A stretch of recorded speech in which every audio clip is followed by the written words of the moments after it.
and welcome to the WXBN 6 o'clock news. I'm Dan Dauphiné. Here are the headlines. In an apparent U-turn after criticism of his choice of venue for the next G7 meeting, Donald Trump has announced that the meeting is moving away from his Florida Doll golf course to a less controversial venue. In a late-night tweet, he announced that the meeting is moving to Susie's Spa and Tan Salon, still in Florida. A White House insider is quoted as saying, "The president feels it's a perfect replacement venue.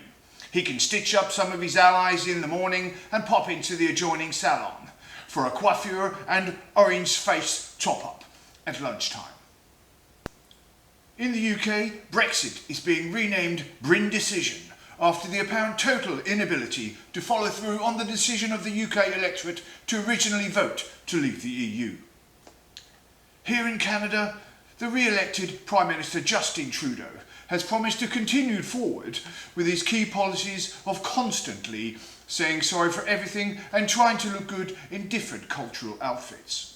He will be also looking to legalise new drugs.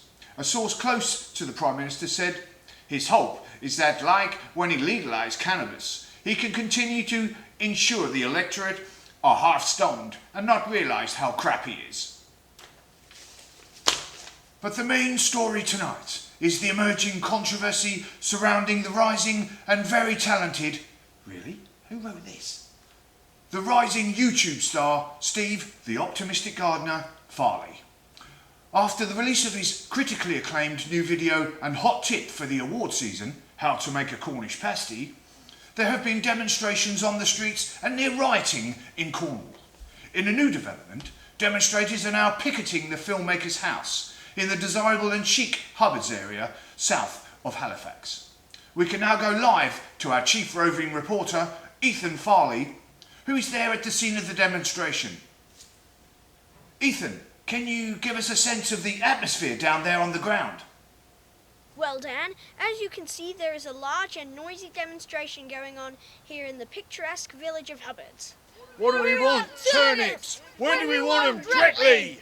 What do we want? Turnips! When do we want them? Directly! What do we want? Turnips! When do we want them? Directly! Come on, Colonel! How many people do you estimate are there, Ethan? Oh, at least 3. I managed to speak to one of the demonstrators earlier. Hello, sir. You seem very angry over this. Well, my bird, I am. I just finished up the top field, harvesting turnips, ready for my dad's gourmet line of pasty, see? When I saw this come up on my Facebook feed. Absolutely seething I am. I thought, right, I'm going to fly over and tell that Tuss what I think of him like. So, you have come all the way from the UK. You must feel very strongly. I do, my bird. You can't go messing with a pasty. It's turnips or nothing. And what's this about nutmeg? Never heard the like. So I got on the first plane to Canada, never been past Truro before in my life, neither.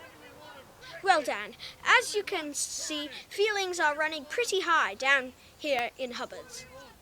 Ethan, have you managed to get any comment from the talented filmmaker himself? Who is writing this stuff? Yes, Dan, I managed to get a few words from him earlier. Well, you've caught me at a bad time. But, okay, one question. Steve, have you got anything to say about the controversy you've caused? Well, obviously one has sympathy for the common man. But as an artist, one has to push the boundaries in search of creative excellence, whether it be filmmaking or cooking pies. Now, if you'll excuse me, one has a Brazilian booked for 8 o'clock, and this damp plays the devil with my hair. Excuse me. Now, get off, riffraff. Well, Dan, that's all for now here in Hubbards. So, back to the studio. Thanks for that great report there, Ethan. And that's the news tonight. Join me tomorrow for more news and commentary on the events that matter to you.